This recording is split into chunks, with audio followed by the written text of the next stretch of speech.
Manchester City's 3-1 win over Leicester City yesterday means that they are 3 points behind Arsenal on the same games played. That being said, Arsenal obviously play later today, which means that they can make it a game in hand for City, but also 6 points for City to catch up on the Gunners. The title race is truly in the balance after the 2-2 draw against Liverpool last week from Arsenal. But what are your thoughts? Has it actually changed who's the favourites to win the league now? I think it really has. That draw's really got me thinking that City. As a City fan, I'm gonna be biased anyway. But I think it's like 60-40 City now, just with the fact that when we play each other, it's at the Etihad, and I don't know. It's just the run of form that we're in at the moment, with pretty much everyone fit. It feels like a sense of inevitability for me about us beating you at the Etihad. But Oh, big claims, big claims. I'm not sure about that, but we'll get into that in a moment. Uh, City definitely. My issue with City this year, and this is going to sound mental because they're on to a treble. I watched them yesterday. I watched them against Southampton as well. Obviously, because you watch the games more when you're in the title race. Um, and they don't seem as controlling or as good as they were 2 years ago. There's still something that seems a bit erratic in the performances. Like, yes, they're more clinical now. Yes, they score more goals because Erling Haaland. But but they don't like. For example, yesterday, late on in the game state, they were completely in control. They can see one. They genuinely could have drawn that game with the post hit and the Madison through on goal. Like City 2 years ago wouldn't have given those chances up. So there's something about it. There's a vulnerability there, definitely. what I will say is, I think that is yesterday, especially, and the couple games that we've had. It's mainly down to Pep making changes, to be honest, because he made all five changes by that point, and he'd taken off But Haaland, he's going to have Rodri, to. He's going Grealish. to. I know he's going to He's have fighting to. on. He's He's fighting doing on it three more this year, competitions. though. With the five changes, he's doing every single change as soon as possible. With the fixture schedule, we've always had this bad, but he is making his changes a lot earlier this season and making sure, especially now we've got Haaland, it's like he's not playing more than a half most games if we're winning. So when he's bringing on Sergio Gomez, we do have a little bit less depth, I'd say, as well this season. That's another thing we've got. So yeah, we had Sergio Gomez, Cole Palmer was on, Phillips was playing. So yeah, I'm not with the players on the pitch. I wasn't surprised we conceded, but I do think Surely I that's get going to what you cost you, mean. though. I still get what you mean, to be honest, because we are. Surely that's like. Surely in this running, there's going to be one point where you'll take off your big heads, and if you play like that, it's going to cost you. Because for the running, I mean, because obviously your players are going to get more tired the more games they're playing in quick succession. Arsenal only have 8 compared to City's potential like 15 to 20 games that City have to play left. Like it's gonna do something, if you know what I mean. It's got to do something from I that know, point. I know what you mean, and with the less depth, with the slightly weaker squad. I mean, it's very slightly weaker than last season in terms of depth. We'll have more problems in that department. But I do think, to be honest, Pep's just making 3-4 changes very quickly after going 3-0 up. Every time that we do go 3 or 4 up, he's doing that straight away. He's taking no risks at all. Last season Yeah, and the season before, he'd be waiting a bit longer. We always used to wait until about 60, 65 to make one change. This season, like yesterday, he made two changes at half time. So he's being even more sure, because I feel like the Champions League as well, at the same time being such a big chance this season to win that as well. He's just making sure he doesn't put all his eggs in the Premier League basket, and he's still making sure that there are players fit. Like we're 3-0 up in the tie against Bayern Munich, and he's bringing off players at 40, 60 minutes. So he is yeah. making sure he's taking all measures possible to make sure that we get through next week. I think that, as I said from the start, I think City will win the league. I've said that throughout. I had a bit of belief come into play after Bournemouth, after Aston Villa, as an Arsenal fan, but I still think you will win the league. That being said, I think it's going to be going down to 1 point. I think it'll be very close, because imagine we do beat you away at the Etihad, sorry. Then it's level. Then it would be level points, and we'd have a better goal difference. And I just don't see both teams winning every other game other than that I game. think it goes I don't down see that to. happening. I think it goes down to that game. I think that Yeah, if we get anything from it, even a point, we'll win the league. Yeah, I mean, the only other fixture for you that concerns me in terms of whether you'd get all 3 points is the Newcastle away. Other than that, I feel like you're pretty set up to win the rest of them. City, you've got Chelsea, we've got Brighton, both back to back. There are only two toughish fixtures. Chelsea, we should be able to beat relatively easily at home. It's just Brighton. I think it's away as well. We play Brighton, so that we got both got a tough fixture away. We've got today. We got the thing is before you next play the Premier League game, your next game's Arsenal. We've got West Ham and Southampton. Yeah. So we're going to go into that game potentially, if everything goes right, 9 points at the top of the table. Yeah. Right, and you'll obviously have your 2 games in hand, and then play us. So it's still going to be 2 games in hand. That being said, if the difference does get to 9 points, do you think that has any effect mentally? No. Because obviously there's a difference between 5 points clear and 9 points mentally. I know. I do think some teams have folded in the past because of that. So do you think, they always say, don't they, you'd rather have points on the board than games in hand.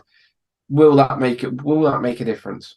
I think if it was the other way around and we were 9 points clear and I was talking about Arsenal, I'd say, yeah, it would make a difference because they're not an experienced title challenging side, at least the players that are here at the moment. But with City, we've, like you say, certain teams might fold, but City haven't over the past few years. We've won I think it's 4 of the last 5 seasons we've won the league.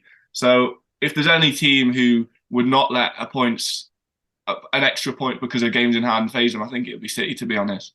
I think my big worry. Either way, it's just we've got to win every game in front of us. I don't really think there's any other way of looking at it. My big worry about this now is in the Liverpool game, Saka especially looks shattered in the last sort of 30 minutes. I know it was a bad ball by Martinelli. I've said this before to my mate. But I think if Saka's fully fit in that instance when the ball gets played through from Martinelli at the last second of the game, if he's fully fit and still got his stamina like he'd usually have if he hadn't played 500 games in the season, I think he gets there. And unfortunately, that cost us on that occasion. And unfortunately, we didn't get the 3 points. But it's hard as a Gooner because it's hard because you've got a caveat. Is a point away at Anfield a good point? Or is it? I don't think it. The thing is, it's always. I think when you're 2-0 up, it isn't.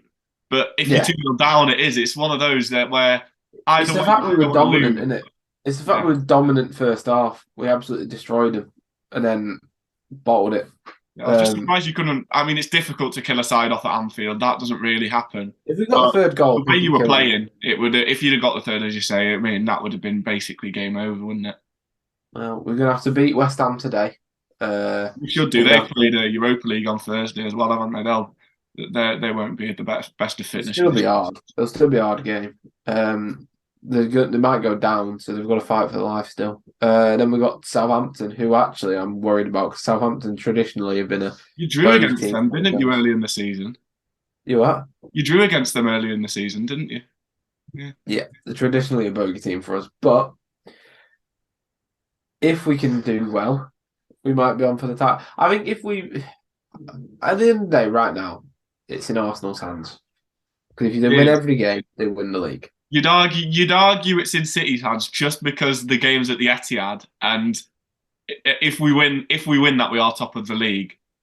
So City are favourites for that game. This is going to sound mental because of our record against City, but I was more scared of Liverpool at Anfield than I am at City at the Etihad. City at the Etihad don't faze me. I know. It's the atmosphere, isn't it? That's the main thing because from a tactical performance perspective, I would put this season Arteta and our side on a sort of level playing field.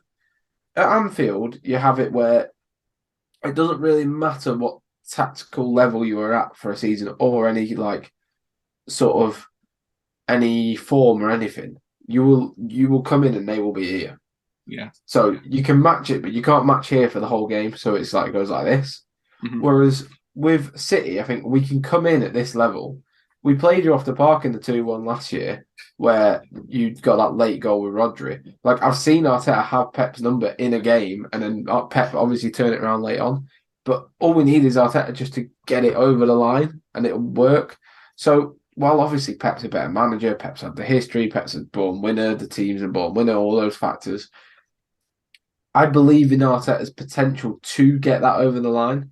Whereas against Klopp and Anfield, there's something that I knew it wasn't going to happen. Yeah. I don't know. The thing is, in my head, looking at Arsenal coming to the Etihad, I can't really see anything more than a draw for Arsenal. I don't know what it is. It's just the But a way draw wins us the league.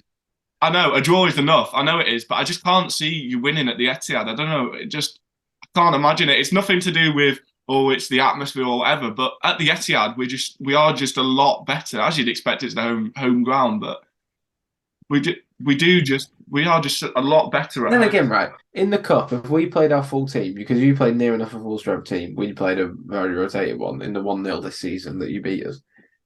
We were a better team for the large majority of that. And if we actually played a first team, we probably would have won it comfortably. So it's a case of obviously it's all if buts and maybes. The absolute is the result with Nathan Aki putting it past Nathan Turner. But I just think I don't know what it is, right? I don't know what it because I felt this going into that Sheffield United game. You know the one you drew 1-1. Was it Sheffield United? Who was it? Who was it you drew 1-1 to this season? Oh, Forest in the league.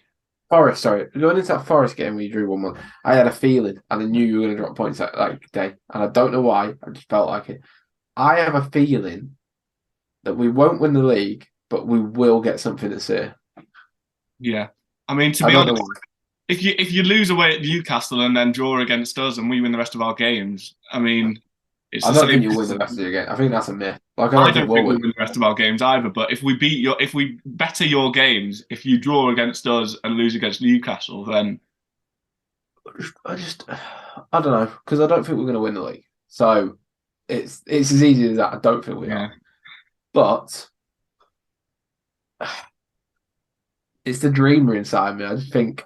Yeah, no, you've got to have that because it's not a case of whether Arsenal will slip up now. It's just a case of who will win at the Etihad, in my opinion. Right. Because you've come so far, it's not a case of you slipping up. It's just you've lost a game. It's only natural. You've done so well all season. My issue is the facts are here. The facts are here. The fact is, over the course of the season, as it stands right now, because the league table doesn't lie, we are the best team in England. Will we be the best team in England over the course of the whole season? Probably not. But I can't not be proud of what they've done and believe in them because they've been sensational. So they have been brilliant. It's hard. It's hard. You were fifth last season. You just missed out on the Champions League. To think you've gone from that to now being at the top of the league for 80% of the season. I think it was Opta had us 0.14% to win the league this season, and now we're at 40-odd%. I think it's 46 or something mad like that. Ridiculous that. I mean, your Champions League next season for you is brilliant because you'll be competing in that next season as well, which is a big step because you've not been in it. You've been in it for 6 or 7. You haven't been in it for 6 or 7 seasons. I like the Champions League, but if it meant us winning the league, or having a chance next season, I'd rather just bin it off in the group stage. Genuinely, I don't. I've never put the Champions League above the Champions League. You can get a nice draw, and then for example with Chelsea, other than Real Madrid, before that they had a fairly easy draw and they got to the final and won it. So you can't write it off because most teams love to get into the Champions League. No. So I'm not saying this. I'm saying so for right now, with where our squads are and our depth, next season Champions League winning is pretty much unrealistic. Yeah. So for next season, great, have it, but then don't prioritize it. Yeah. The seasons you built to where you can win like City, that's where I prioritize it. I just wouldn't see a beneficial advantage of playing full strength week in, week out on a Wednesday or Tuesday when we've got league games. So you need more depth for it as well, definitely. For example, with Saka, you wouldn't be able to play him in every single game because that's when you start picking up injuries that cost. Big Reece Nelson's getting a new contract. What a lad! Oh right, okay. There you go. Do you reckon you'll keep Balogun or are you going to get? I hope we get rid of him. Do you reckon? I think we'll get rid of him for 40-50 mil, something like that. I saw he was linked to Leipzig as well, which is quite interesting. I know. I just hope we do sell him because my issue with that is when Eddie came through originally, he was obviously the shiny new toy, and then when Balogun was coming through the youth academy, Arsenal fans sort of all gave Eddie abuse because he's not Balogun, right? And Balogun hadn't proven anything. Eddie'd always scored at the top level. Balogun had a few games here and there. He scored a few goals, yeah, but he didn't really impress too much. To which then the Arsenal fans on the mass sort of abused him. And I've always sort of stuck by Eddie because he's proven it, and I do like Eddie. But I'm not against Balogun, obviously. But I just think you can't have too many youth players, and we need to start making profit off some of them. So if we make profit off Balogun and he becomes as good as, say, Tammy Abraham, yes, it's a downside because Tammy Abraham's a very good striker in sort of what Chelsea did. I'm sort of mirroring the situations. And Balogun's a good striker. But if we make 40, 50 mil, or 30, 40 mil, whatever, it's still stuff we can reinvest in a team for a striker who fits more Arteta's profile. Yeah. As it can hold it up really well, can drop deep, can be defensive, etc. So I'm not too bothered about Balogun. I mean, he's not been here and we've nearly won a title. So like, he's not going to make us that level. But what we should be doing is increasing the quality of the squad. So having Eddie as our third choice that plays across the front line and getting a striker in just behind Jesus. Maybe a little bit of a different profile, maybe like an Ivan Toney who can hold up, can do the defensive work, but is also taller, so he can win stuff in the air. But that's a different conversation completely. So, final bit, who do you think is going to win the league? I think City are going to do it with a win at the Etihad. Oh, I think City will draw at the Etihad. It'll come down to the final day and City will win on goal difference.